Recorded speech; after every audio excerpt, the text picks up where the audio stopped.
No Conversas com o Meio de hoje, eu quero te convidar a dar uma volta pelo mundo comigo, começando pela China. Nosso guia será Maurício Santoro, cientista político e professor do Departamento de Relações Internacionais da UERJ.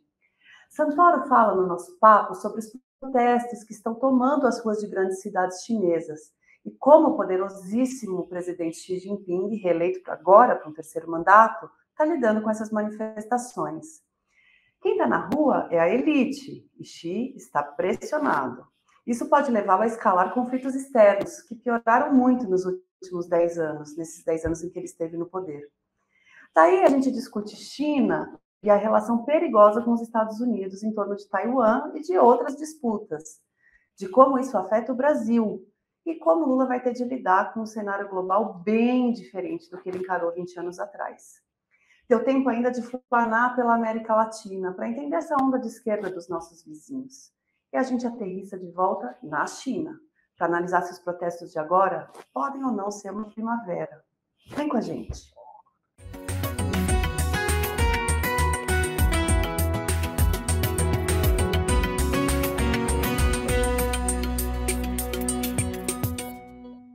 Boa tarde, professor. Muito obrigada por estar aqui no nosso Conversas com o Meio, topar falar com a gente, explicar um pouco para a gente o que está acontecendo. Bem-vindo. Muito obrigado, Flávia. É sempre um prazer. Professor, a gente fica aqui desse lado do mundo, vendo em pílulas o que está acontecendo na China, sem saber no que a gente pode confiar, sem saber o que é informação oficial pura, o que assim, reportagem, jornalismo. Do que você conhece da China, do que você tem acesso de informação. O que dá para contar do que está acontecendo lá com relação aos protestos? Qual a dimensão disso? Bom, primeira coisa, né, que muitas pessoas têm me questionado nessas últimas semanas. É normal ter protesto na China? Ou isso é algo muito raro? Mas olha, apesar de ser um regime autoritário, a ocorrência de protestos é uma coisa comum na China.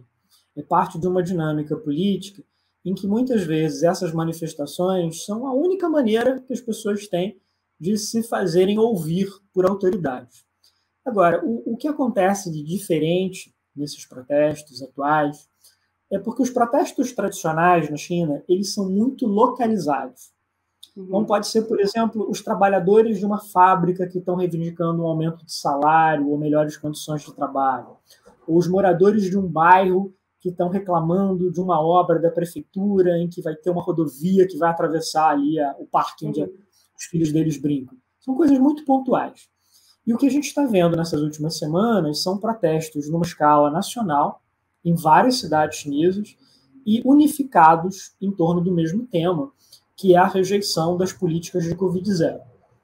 E, em alguns casos, esses protestos começaram com essa questão da pandemia e passaram a ter um discurso mais profundo, de um questionamento mais duro do próprio sistema político chinês, de questionar o presidente Xi Jinping ou de questionar o governo do Partido Comunista. Então, essas coisas todas somadas, né, protestos de abrangência nacional e numa escala política maior, assustaram as autoridades chinesas. E por isso também a gente está vendo nesses últimos dias vários sinais, vários indicativos de que vai haver um relaxamento das políticas de Covid-0.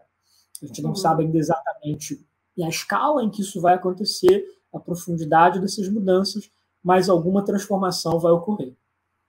E, na tua opinião, se de fato houver esse relaxamento, isso seria suficiente para aplacar essa movimentação? Depende da escala dessa mudança, depende da escala desse relaxamento. Né? E aí, por que essa política está provocando tantos protestos? Vamos fazer uma comparação com o que foram as quarentenas no Brasil ou em outros países. Aqui, em muitos casos, a gente foi incentivado a ficar em casa, a fazer um isolamento social, mas a gente podia, por exemplo, sair do nosso prédio, sair da nossa casa a hora que a gente quisesse, para ir ao supermercado, para dar uma volta no bairro, espairecer a cabeça, o que fosse. Né? Na China, essas políticas de isolamento social, com muita frequência, têm significado restrição física. Você tem ali barreiras em que as pessoas não podem sair do seu condomínio, não podem sair do seu conjunto habitacional, às vezes por semanas a fio. Isso varia um pouco conforme cada cidade, cada província chinesa, porque, embora as diretrizes sejam nacionais, cada governo local tem autonomia para determinar exatamente, né, como essa política vai ser implementada. E alguns deles são bastante rigorosos. O que a gente viu, por exemplo, em Xangai, a cidade mais rica, mais dinâmica da China, parada ali por um mês, isso foi uma coisa impressionante. E são 3 anos quase já de quarentenas, de isolamento social profundo na China, numa escala muito maior do que qualquer país teve. Né? Quer dizer, o que os chineses estão vivendo agora são coisas que, para nós brasileiros, basicamente acabaram ali no início de 2021. E, ao mesmo tempo, a gente tem também na China uma política de realização de testes de Covid numa frequência muito maior do que aquela que aconteceu em outros países. Então, por exemplo, para dar aula numa universidade chinesa hoje, eu precisaria mostrar um teste de Covid com validade de 24 horas. Significa que eu teria que fazer uns 2 ou 3 testes por semana. Né? É muito diferente no Brasil, onde, para entrar na minha universidade, basta mostrar ali a minha carteira de vacinação. Então, o acúmulo dessas exigências, dessas restrições ao longo de 3 anos, está deixando os chineses exaustos. As pessoas estão muito cansadas, muito irritadas, e houve alguns estopins ao longo desse último mês que também explicam essa explosão do descontentamento. Um deles foi a reeleição do presidente Xi Jinping, por um inédito terceiro mandato como presidente. Ninguém, desde a morte do Mao Tse-tung em 76, tinha governado a China por tanto tempo. E havia uma certa expectativa da opinião pública chinesa que, após a reeleição, ele iria anunciar um relaxamento da política de Covid-0. E quando isso não aconteceu, quando, pelo contrário, o governo afirmou que as coisas continuariam como antes, né, toda essa panela de pressão explodiu. E a gente teve também o caso ali do incêndio na região de Xinjiang, onde morreram 10 pessoas. Isso foi não só uma tragédia horrorosa, mas foi algo com o qual muitos chineses se identificaram por essas restrições físicas. Muitos deles estão trancados em prédios, em conjuntos habitacionais, em que, às vezes, as portas de incêndio estão vedadas. Muitos olharam aquela tragédia e pensaram: isso poderia ter acontecido no meu prédio, ou poderia ter acontecido no prédio em que moram os meus pais, os meus irmãos, os meus filhos, os meus amigos. Então, há um sentido de identificação muito forte. E isso também ajuda a entender por que esse descontentamento estourou agora e não 6 meses antes, por exemplo.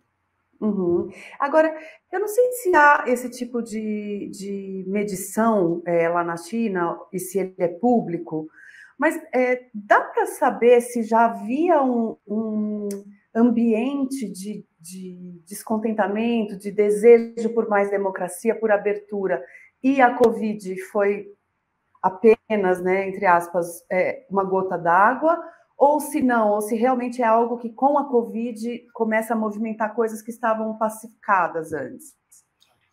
Eu gosto de usar uma metáfora química para descrever o papel da Covid, não só na China, mas no mundo. Quer dizer que a Covid é um catalisador. O que é um catalisador numa reação química? É um elemento que acelera várias transformações que já estavam ocorrendo ali. Então, no caso específico da China, o presidente Xi Jinping completou agora 10 anos de governo, reeleito por mais 5, pelo menos. Né? Esses 10 anos foram marcados por muita centralização política e por um retrocesso em termos de várias liberdades civis, de um certo clima de abertura política que existiu em algum momento dos anos 90, em parte dos anos 2000. Então, a China, 10 anos depois da posse dele como presidente, é um país mais fechado do que era uma década atrás. Isso foi particularmente duro em algumas regiões da periferia étnica e política chinesa. A região de Xinjiang, que é uma região onde há uma forte presença de etnias muçulmanas, os uigures, que não são etnicamente chineses, né? Eles são um povo da Ásia Central muito mais aparentado com os turcos, com os povos do Cazaquistão, do Uzbequistão, que foram incorporados ao Império Chinês relativamente tarde, só a partir ali de meados do século XVIII, o que para os padrões da história da China foi anteontem. Né? Então, ali sempre foi uma área mais complicada para o Partido Comunista, e com o Xi Jinping virou uma área de muita repressão. E algo que tem me impressionado muito nesses protestos das últimas semanas são cartazes e manifestações de solidariedade dos chineses Han, né, que é essa etnia majoritária da China, com os uigures. Isso é algo muito expressivo politicamente, porque não é o padrão, é uma coisa realmente e é algo fora novo também? É algo novo é também? algo Ou já havia sinais de solidariedade antes? Olha, é a primeira vez que a gente está vendo nessa escala. O que havia era um movimento de apoio aos uigures na Europa, nos Estados Unidos, na própria Turquia, por parte de imigrantes, por parte de intelectuais simpáticos a eles, mas não um movimento de massa na própria China.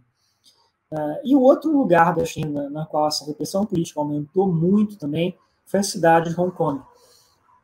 Hong Kong tem um status jurídico diferenciado na China, em que ela usa leis diferentes. Ela tem, inclusive, uma espécie de mini-constituição, que é a lei básica de Hong Kong, que é muito mais aberta politicamente do que aquilo que existe no resto do país. Temos liberdade de imprensa, um judiciário independente. E Hong Kong, no governo Xi Jinping, foi palco de duas grandes ondas de manifestações, uma em 2014, chamada Revolução dos Guarda-Chuvas, e uma outra em 2019 e 2020. Manifestações querendo manter essa autonomia, reivindicando, por exemplo, a possibilidade de eleições diretas para escolher o prefeito de Hong Kong, o que era um entendimento que existia com o governo chinês, ainda que não houvesse uma obrigação jurídica formal. E o Xi Jinping basicamente disse que não iria, né, implementar isso. E Hong Kong também perdeu muito da autonomia que tinha há 10 anos atrás. Então, é um governo que representa uma marcha a ré em termos de liberdades civis e políticas. E a pandemia acabou resultando num aprofundamento dessas medidas repressivas, né, pelo impacto do isolamento social, pelo impacto das tecnologias de vigilância eletrônica na China. Esse também é um diferencial grande da maneira como é que o governo chinês tem combatido a pandemia, né, obrigar os cidadãos chineses a instalarem vários aplicativos nos seus celulares, e aplicativos que monitoram localização geográfica, atividades que aquelas pessoas têm realizado, de uma maneira muito invasiva, que numa democracia provavelmente teria sido inviável politicamente. Os cidadãos teriam reagido em defesa de manter a sua privacidade. Então, é um descontentamento que já vinha sendo gerado, pelo menos ali há 3 anos, né, desde o início da pandemia. Eu acho até que a população chinesa foi muito paciente durante muito tempo, né, realmente embarcou num espírito de sacrifício nacional, mas a gente já tinha visto ao longo de 2022 vários protestos localizados, episódicos, contra a Covid-0. A diferença é que agora eles estouraram no país inteiro e foram numa escala muito maior também, em geral envolvendo ali alguns milhares de pessoas em cada manifestação. E a gente tem alguma noção de quem são essas pessoas? Se são mais jovens, se são de que classe social, embora lá a gente tenha esse senso comum de alguma uniformidade, né? A gente sabe que não é bem assim, que tem de tudo. Isso já mudou. A China hoje é um país tão desigual quanto o Brasil. O índice Gini, né, que é o índice que mede a desigualdade chinesa no mundo inteiro, ele é 0,5 na China. Isso é nível latino-americano de desigualdade. A diferença da desigualdade lá, aquela que a gente tem aqui no Brasil, por exemplo, é que aqui a gente tem uma desigualdade que atravessa várias camadas sociais, né? Ela vai, por exemplo, das pessoas que estão vivendo na rua e passando fome até bilionários com um padrão de vida muito alto. Na China, essa desigualdade está principalmente entre uma ampla classe média, mas que ainda é uma classe média muito precária, muito recente, e uma classe média alta, uma elite, que já vive hoje com um padrão de vida muito confortável, e em muitos casos com um padrão de consumo de nível internacional. De modo geral, essas manifestações que a gente tem visto nas últimas semanas, elas estão muito concentradas nas grandes cidades chinesas e pegando da classe média para cima. Em alguns casos, essas manifestações estão acontecendo em instituições de elite na China, particularmente nas universidades. Então, a gente teve protestos nos campi das principais universidades de Pequim, a Universidade de Pequim e a Universidade de Tsinghua, que são duas das mais prestigiosas do país, né? Em Nanquim, na Universidade Sun Yat-sen, que também é topo de linha na China. Então, assim, levando isso para os Estados Unidos, seria como se a gente estivesse vendo grandes protestos em Harvard, em Yale, em Stanford, né, nas universidades que são ali estão gestando a próxima geração da elite. Né? Então, isso é muito expressivo. Mostra também que são pessoas que têm uma qualidade de vida alta, que têm acesso à informação, que têm um certo nível de poder financeiro, de poder político. Né? Isso é diferente, digamos, de camponeses muito pobres que estão se manifestando no interior do país em protesto contra um prefeito corrupto, digamos. Não, é uma coisa maior, politicamente mais sensível para o regime. E como que ele está reagindo? Né? Ele, como você mesmo falou, ele estava super fortalecido, vem de um congresso em que foi reeleito, um poder sem precedentes, quer dizer, com precedentes mais lá para trás, né? Nos últimos 40 anos, né, não tinha nada desse tipo. Né? Sem comparação, né? Até agora, a resposta do... Não, pode falar, foi uma cooperação. É uma repressão política pontual, né, prendendo ali alguns manifestantes, com o anúncio dessas medidas de relaxamento, né, e esses indicadores de que vai haver uma mudança expressiva. Né? A gente pode interpretar isso. A minha leitura é que o governo está sinalizando que está preocupado, que levou a sério essas demandas e que vai, de alguma maneira, responder a isso. É claro que, como com frequência acontece na China, essas mudanças governamentais elas são acompanhadas por um discurso muito opaco, muitas vezes também um discurso hipócrita, contraditório. Né? Então, houve uma guinada, às vezes, de 180 graus na mídia estatal chinesa, que passou agora a dizer que a Covid está controlada, que as novas variantes não são tão contagiosas, né? Que era completamente diferente do que esses jornais diziam há 2 meses atrás. Né? O governo sentiu esse impacto, sentiu essa pressão. Uhum. O fato de que está mais na elite também, imagino eu, coloque alguns limites para essa repressão, porque uma coisa é um governo ditatorial fazer uma repressão mais violenta, mais ostensiva com uma população mais pobre. A outra é pegar essa elite e descer a porrada. Não dá, né? Idealmente, obviamente, não faria isso com ninguém, mas com a elite fica ainda mais difícil. Já aconteceu mesmo, em 89, né? O grande massacre da Praça da Paz Celestial foi uma repressão muito lenta contra a juventude de elite da China. Mas não é isso que ocorreu agora. Se a gente olhar esses últimos 10 anos do governo Xi Jinping, há uma repressão política muito violenta contra os uigures, contra essa minoria étnica, né, muçulmana, porque eles estão ali isolados no interior da China, são pessoas mais pobres. Né? E no caso de Hong Kong, houve uma repressão policial grande, muitas prisões, muitos julgamentos, ocasionalmente também embates violentos da polícia com os manifestantes, né? Mas não foi na mesma escala do que foi lá em Pequim em 89. Né? Foi um tipo de repressão mais localizada, né? mais pontual, o que é mais ou menos também o que a gente está vendo agora. Tá.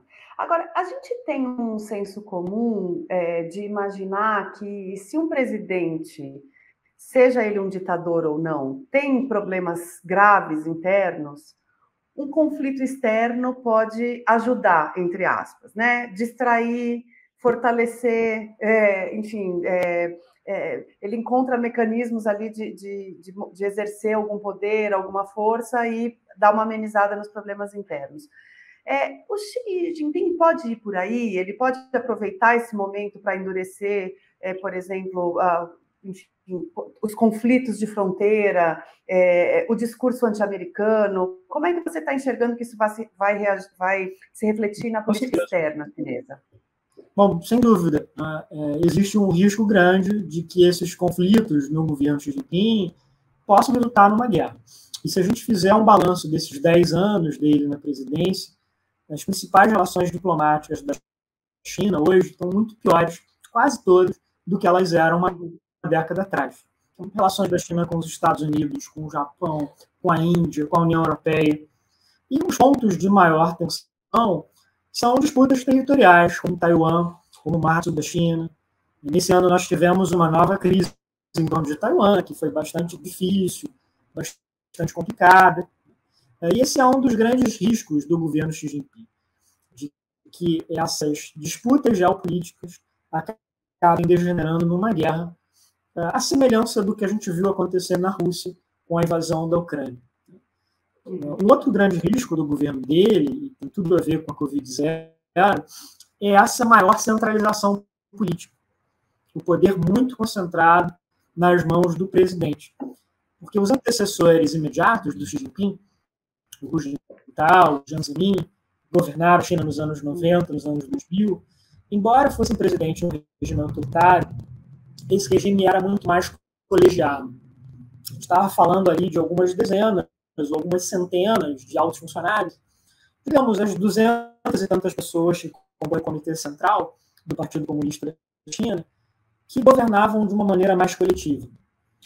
Então, havia um pouco mais de espaço para dissenso, para debate, pelo menos dentro do partido. Então, concorrentes que queriam, por exemplo, um maior peso para o setor privado, outras que achavam que o Estado deveria ter uma influência maior, e, de algum modo, essas disputas e esses debates internos dentro do partido resultaram em políticas econômicas muito bem sucedidas, dos anos 80 para cá. E, atualmente, o que a gente tem é essa concentração de poder enorme nas mãos de Xi Jinping, que foi consolidada agora com o 20º Congresso do Partido Comunista, em outubro, e não tem ninguém para dizer não para ele dentro do partido, dentro do governo.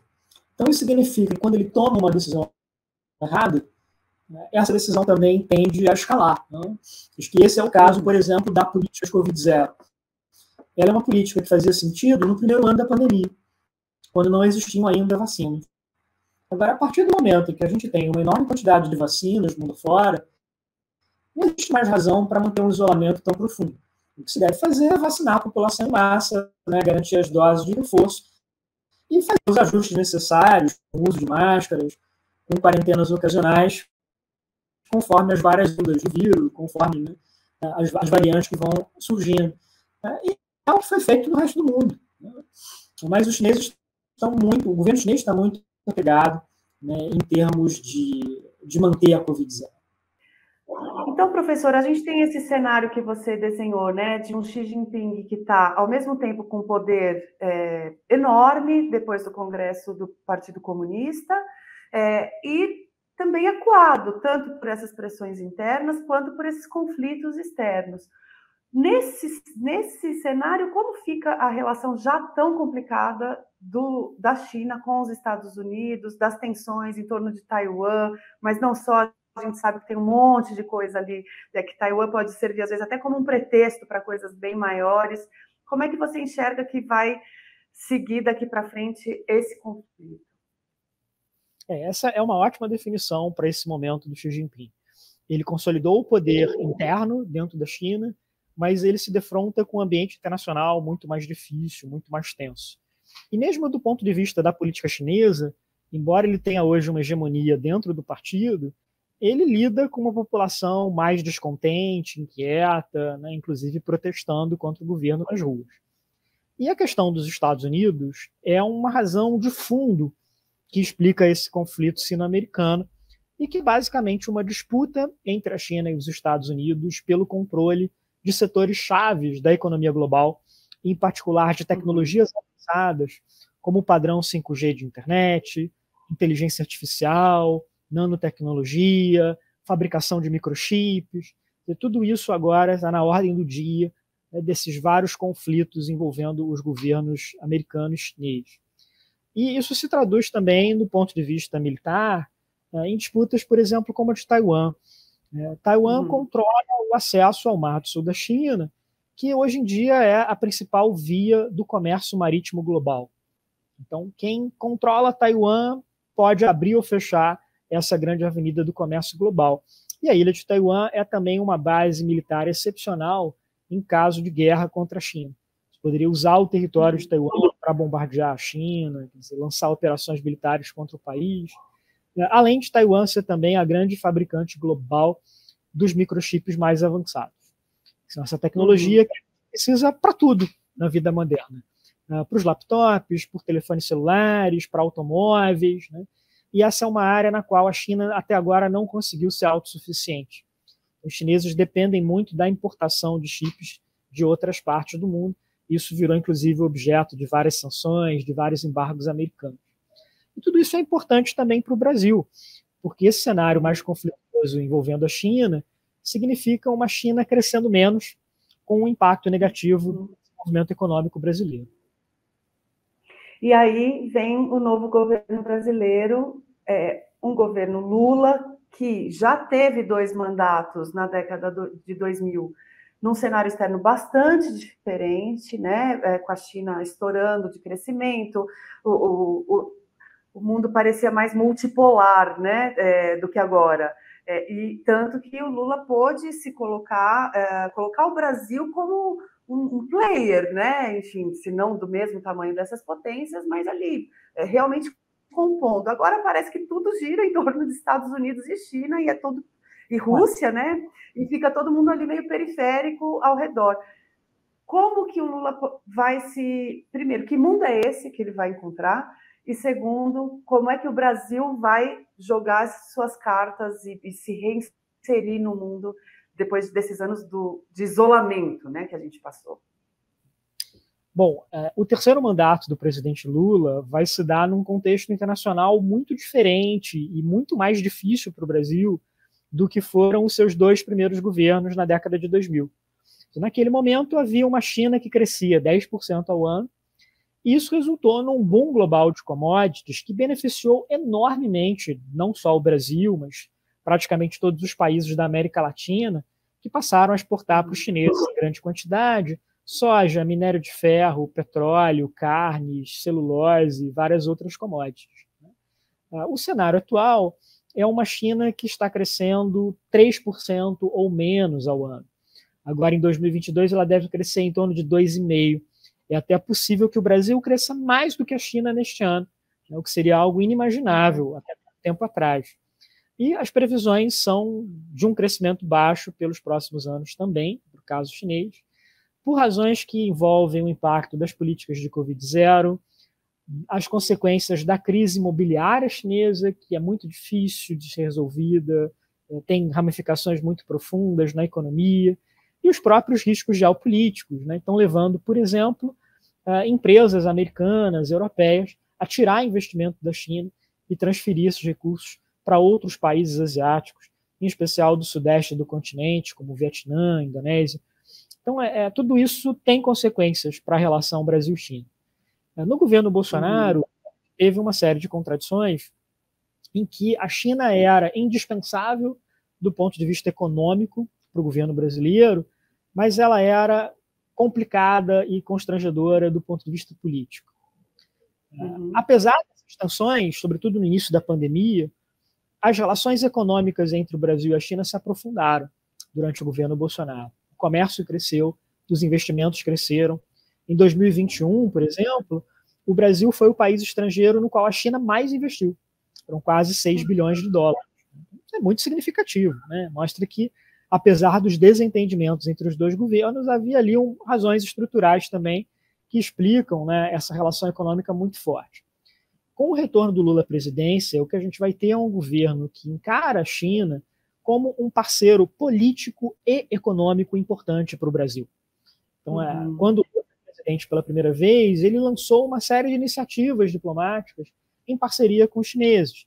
A criação do Grupo BRICS, por exemplo, ou do G20, da Organização Mundial do Comércio, do Grupo BASIC, de Negociações Globais do Clima, que junta Brasil, China, Índia, África do Sul.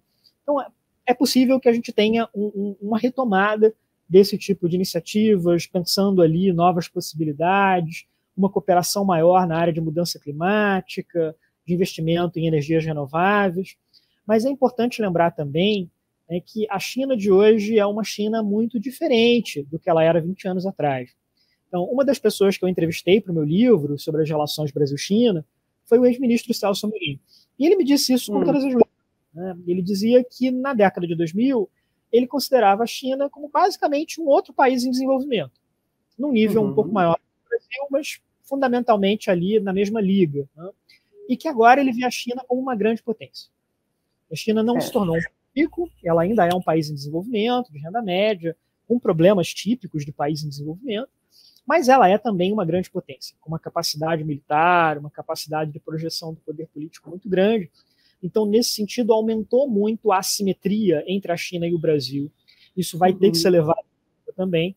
E aí é interessante a gente observar que na campanha presidencial brasileira, os principais candidatos, Lula, Bolsonaro, Ciro Gomes, todos eles falaram muito do tema da desindustrialização brasileira, do declínio da indústria brasileira, e criticando a China de maneira muito dura. O Lula fez um discurso na Fiesp em que ele usou expressões para criticar o governo chinês no Brasil, os investimentos chineses no país, que poderiam tranquilamente ter saído de um discurso do Bolsonaro. Então, isso virou uma coisa também mais presente. Por exemplo, que a China não está comprando no Brasil, que ela está comprando o Brasil. Isso foi algo que Lula quanto Bolsonaro disseram nos últimos anos, com pequenas variações ali na maneira de dizer isso, mas a mesma expressão de preocupação. Né? E com sinalizações do presidente também para os industriais brasileiros de que vai haver alguma política de comércio exterior mais protecionista, né? Um aumento da defesa comercial contra a concorrência chinesa. E para alguns setores da indústria brasileira isso é algo importante, principalmente para os setores têxteis, de calçados e de brinquedos. E vale lembrar que é o presidente da Fiesp, né, o Josué Gomes, que é filho do Lula, né, José Alencar, da área têxtil. Nos primeiros governos Lula, o vice-presidente José Alencar era a grande voz crítica da China dentro do governo Lula. Foi muito também por influência dele, por mobilização dele, que o Brasil não reconheceu a China como economia de mercado, que foi algo que o presidente Lula chegou a anunciar lá no início do seu governo, mas ele nunca implementou essa medida por conta dessa reação negativa dos industriais brasileiros. Agora, esse mundo de 2022, ele implica em ter que tomar um lado, como era na Guerra Fria? Então, assim, você corta, bloqueia a China para poder se amigar mais com os Estados Unidos, ou nós somos já mais pragmáticos que isso, como você mesmo apontou, mesmo quando o discurso é ideologicamente de conflito, a parte de negócio segue as usual, business as usual, e vamos que vamos. Eu pergunto isso porque, aparentemente, o Biden já deu todos os sinais de que quer o Lula próximo, e o Lula vem retribuindo, enfim, pelo menos até aqui, embora ainda não tenha o nome de um ministro, né, de um chanceler, de braços abertos, né? O Lula vai conseguir fazer esse jogo duplo com China e Estados Unidos ou vai ter que escolher um lado? Bom, nos últimos anos, né, acho que o grande tema da política global foi o acirramento do conflito entre Estados Unidos de um lado, China e Rússia de outro, a Europa ali, né, também se aproximando mais dos americanos, se afastando um pouco dos chineses e dos russos. E o Brasil, sob o presidente Bolsonaro, conseguiu algo que eu acho que foi único no mundo, que foi se antagonizar com todos esses grandes atores globais. Né? Nós terminamos o Bolsonaro. Não é engraçado, mas enfim. Né? Quer dizer, nós terminamos antagonizados com a União Europeia, com a China, com vários países latino-americanos, em particular com a Argentina, por razões diferentes. Né? Com os Estados Unidos, com a Europa, foi muito mais a questão do meio ambiente, dos direitos humanos, a questão da China, uma visão política e ideológica sobre o governo chinês, a questão da pandemia. Com a Argentina e outros países latino-americanos, o tema de como a diplomacia na região acabou virando uma projeção das disputas partidárias entre esquerda e direita. Mas, enfim, uma política externa muito conflituosa e que resultou em muitos prejuízos para o Brasil, ou pelo menos na perda de oportunidades importantes para o nosso país. Aí existe, claro, um sentimento internacional hoje muito forte de simpatia pela eleição do Lula e da expectativa de que o Brasil vai voltar a ter uma inserção internacional mais normal, mais de acordo com o que foram as tradições diplomáticas brasileiras, pelo menos desde o retorno da democratização. Então, acho que há possibilidades muito boas de diálogo do Lula, tanto com os Estados Unidos, quanto com a China, quanto com a União Europeia. Mas isso vai ser um desafio para a política externa brasileira. Então, é possível a gente se manter equidistante no meio dessas disputas entre esses gigantes? Eu diria que se não houver uma guerra entre a China e os Estados Unidos, sim, que nós temos um certo espaço para manter uma autonomia, para manter uma independência, porque o Brasil está muito distante geograficamente desses principais pontos do embate geopolítico. Então, quem vai controlar a Ucrânia, quem vai controlar Taiwan? O nosso interesse é que essas questões sejam resolvidas de maneira pacífica, que não haja guerra, que não haja conflito, mas nós não estamos assim tão profundamente ligados, né, dentro dessas disputas. Agora, isso vai exigir um trabalho muito delicado por parte do governo brasileiro, da sociedade brasileira, de identificar quais são os nossos interesses nacionais, o que nós ganhamos, o que nós perdemos com cada uma dessas negociações. Se nós soubermos jogar bem esse jogo, nós podemos extrair o máximo de benefício, tanto dos Estados Unidos quanto da China. Mas é um desafio, nós não conhecemos a sociedade chinesa, a cultura chinesa, nem de longe como a gente conhece a sociedade americana ou as sociedades europeias. Tem um déficit de informação no governo brasileiro, na universidade, nas empresas, é um desafio. Depende muito também de como essa situação global mais ampla vai se desenrolar nos próximos meses. Eu acho que pouquíssimas pessoas imaginavam que a gente teria em 2022 uma guerra de grandes proporções na Europa e dos impactos que esse conflito traria, né, para todos os países, né? Para nós aqui, sobretudo o impacto econômico, né, aumentando uma inflação de alimentos, de combustíveis, mas enfim, no mundo inteiro ali tendo consequências negativas. Então, tem um espaço interessante. E a gente tem um precedente diplomático para isso, que são os anos 30, no governo Getúlio Vargas, né? Aquela diplomacia do Vargas, do Oswaldo Aranha, lidou muito bem com aquelas tensões entre os Estados Unidos e a Alemanha, até onde isso foi possível. Né? Quando veio o Pearl Harbor, veio a entrada dos americanos na Segunda Guerra Mundial, aí não era mais viável o Brasil manter uma neutralidade. Agora, eu diria assim que eu tenho muitas críticas a Vargas, né? Mas, sem dúvida, ele tinha uma habilidade política, uma visão diplomática que é algo que tem faltado aos líderes brasileiros nos últimos anos. Que é um desafio para... Internamente, o Lula ele está sob forte pressão, esteve desde que se assumiu candidato, né, a levar sua plataforma mais ao centro para conseguir construir uma frente ampla e derrotar Bolsonaro, né? Isso foi uma pressão e enfim, uma imposição das circunstâncias. Sem isso, ele não teria realmente ganhado, né? Essa pressão ela se dá também, eu imagino, para a política externa, do que se espera da política externa do Lula, você acha? Então, assim, ele está numa onda mais à esquerda no continente, né? Então, houve ali algumas vitórias importantes da esquerda aqui na América do Sul, em que ele se insere. Ao mesmo tempo, tanto o governo Trump quanto aqui internamente, há essa expectativa de como que o Lula vai navegar no mundo sem apoiar ditaduras de esquerda, enfim, todo aquele receituário que assusta quem não quer uma política externa mais à esquerda. Essa pressão, ela se sustenta? Você acha que ela realmente se estende para a política externa também? Vai haver muita pressão internacional sobre o governo Lula em relação a esses temas. Né? Então, de um lado, americanos e europeus estão muito preocupados com a influência da China na América Latina e também como o que eles acham que é uma grande influência russa na região e que acho que muitas vezes é muito mais uma preocupação do que uma realidade. Como, por exemplo, nos últimos meses, foi muito comum nas minhas conversas com acadêmicos e diplomatas americanos, uma preocupação deles. Você pôs a mão no microfone, aí só ia te avisar para tirar a mão do microfone. Uma preocupação grande dos americanos com uma suposta interferência russa nas eleições brasileiras, em termos de desinformação, de fake news. E o que eu dizia para eles é assim, olha, até onde eu sei, isso não existiu. Né? Isso aconteceu nos Estados Unidos, na eleição presidencial de 2016, mas não aqui no Brasil. Eu até brinco com eles, dizendo que nós brasileiros somos muito bons em fazer fake news. A gente pode até exportar essa tecnologia. Não precisa exportar.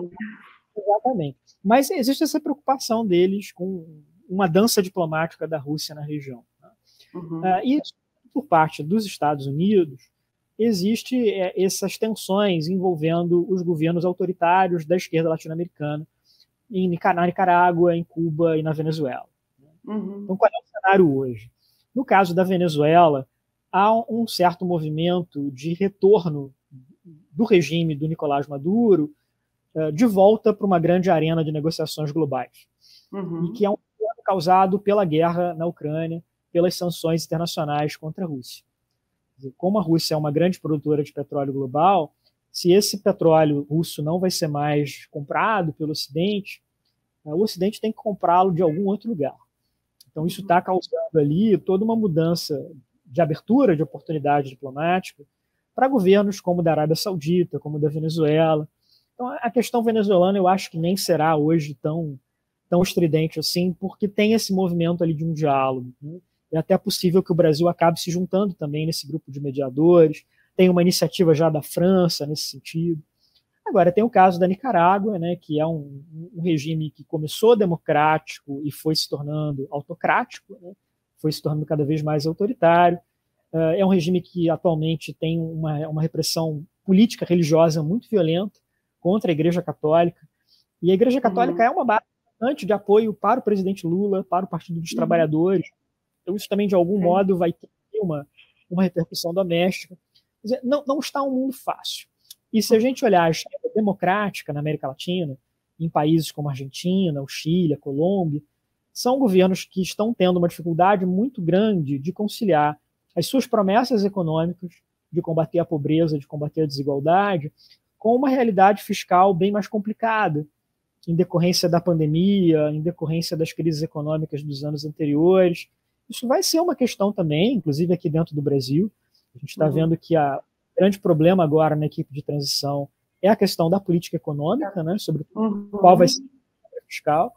E isso é hoje um cenário hoje de uma esquerda latino-americana mais frágil e mais instável do que ela era no boom global de commodities, em que aqueles recursos bilionários vindos dos royalties do petróleo, do gás natural, ou das exportações do agronegócio, deram um fôlego financeiro para muitos governos progressistas na América Latina a implementarem políticas sociais, implementarem iniciativas, né, de combate à pobreza. E o cenário hoje é bem mais complicado. Então, agora, como é que isso vai se desenrolar na prática? Né? A equipe de política externa, ela tem um pouco de tudo. Ela tem pessoas muito moderadas. Ela é ampla. Ela é ampla como a frente. Ela representa esse espírito da frente ampla. Então, ela tem pessoas muito moderadas, muito equilibradas, e tem também grupos bem à esquerda dentro do PT, grupos, por exemplo, que manifestaram apoio incondicional ao regime autoritário na Nicarágua. Então, tudo isso está colocado ali dentro. Até agora, os nomes que estão aparecendo cotados, né, para ministro do exterior são todos de diplomatas muito experientes, veteranos, né, que não iriam embarcar, a princípio, nessas aventuras ideológicas, né, que tentariam ali uma política mais pragmática. Né? Mas vamos aguardar aí para ver os desdobramentos das próximas semanas, uma vez que é um governo que começa no dia 1º, né? Então falta pouco agora. Pelo que o Lula falou, começa a anunciar dia 12, né? Eu estou com esse reloginho ligado aqui, dia 12, depois de diplomação, ele já começa a dar alguns nomes aqui para a gente. Professora, tem uma última pergunta, eu vou voltar lá para o começo da nossa conversa, porque eu pensei aqui que eu não fiz essa pergunta e eu não posso deixar essa ponta solta. A gente fez esse desenho, né? Mundo, China, em volta da China, mundo, Brasil. Mas eu quero voltar para dentro da China. Essas manifestações que estão acontecendo lá agora, elas podem ser o embrião do que a gente viu em outros países e a gente chamou de primaveras, enganados ou não, né? Porque teve primavera que virou um inverno horroroso e teve primavera que realmente floresceu, né? Teve de tudo. Mas ela pode culminar numa abertura democrática da China de um jeito que a gente não estava imaginando, ou é cedo para fazer esse prognóstico?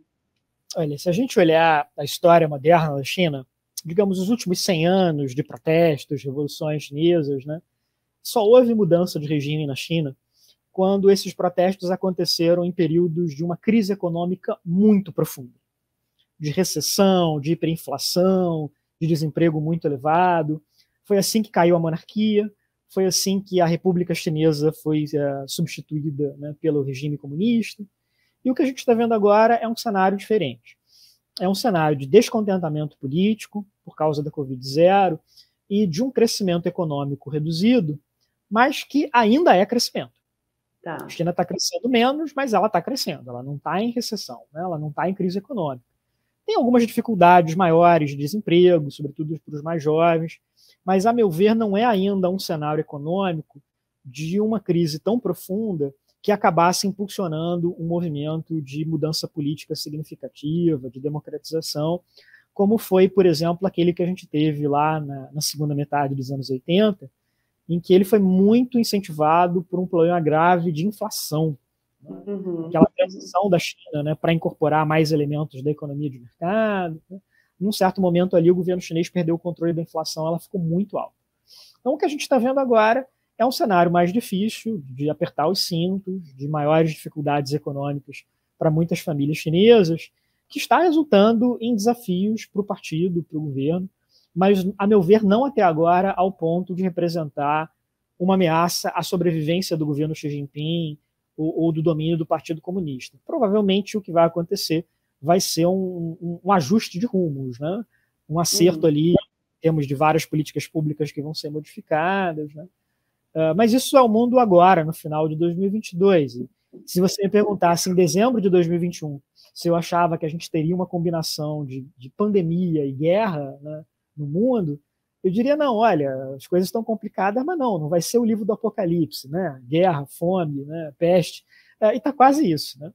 Então, acho que a gente também tem que levar em conta essa possibilidade de um 2023 que vai ser bem difícil para a economia global, uma China de baixo crescimento, risco de recessão na União Europeia, né, e como que isso vai representar também um aumento de tensões políticas em vários países.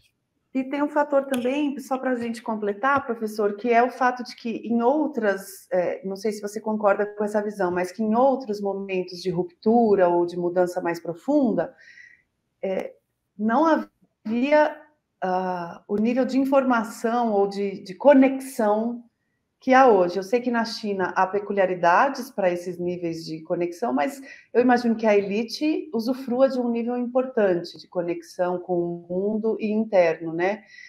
Que é um dado relativamente novo, né? É verdade, pode pôr um tempero nesse caldeirão aí. É um tempero importante, né? Acho que uma das minhas principais fontes de informação para tentar entender o que está acontecendo agora na China com os protestos foram as redes sociais, chinesas ou estrangeiras, e a enorme quantidade de vídeos circulando por ela. É claro que são redes muito controladas na China, mas há um limite até onde a censura é capaz de controlar, e os chineses são muito criativos em driblar, né, todas essas restrições. E para quem conhece um pouquinho mais de internet, de tecnologia, você instala uma VPN, né, um programa específico, um software específico, e consegue driblar a censura.